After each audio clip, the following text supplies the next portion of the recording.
Trois souris en papier, un album d'Hélène Stoll Walsh. Les souris sont poursuivies par le chat. Vite, elles se sauvent et trouvent une bonne cachette.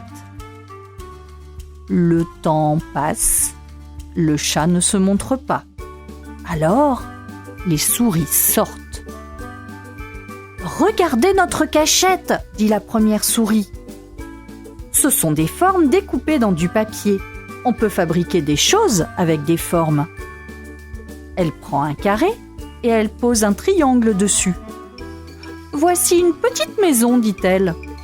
Exactement ce qu'il faut pour une petite souris. » Avec un triangle et un rectangle, la deuxième souris fait un arbre.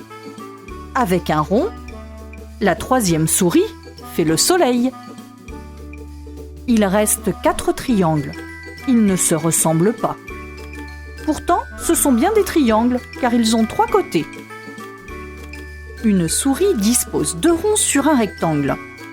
C'est un chariot pour la petite souris qui habite dans la maison, explique-t-elle. 2 losanges côte à côte forment un livre. La petite souris pourra le lire si elle s'ennuie dans sa maison. Avec un ovale, 2 ronds et 8 triangles, on obtient un superbe poisson. Mais attention, le chat aime le poisson. Cela risque de le faire venir. En parlant de chat, 3 ronds, 3 triangles, et le voilà. 4 triangles font les dents. Comme il est ressemblant, pour un peu, il miaulerait. Mais voilà que le chat arrive, le vrai, cette fois. Les 3 souris s'enfuient. Et elles se cachent jusqu'à ce qu'il soit parti. Pauvre petite souris. Si seulement elle n'était pas si petite, elle pourrait se défendre. Oh, mais avec les formes, tout devient possible. Les 3 souris futées se mettent à l'ouvrage.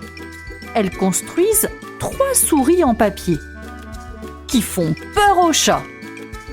Le chat prend la poudre d'escampette. Quel froussard!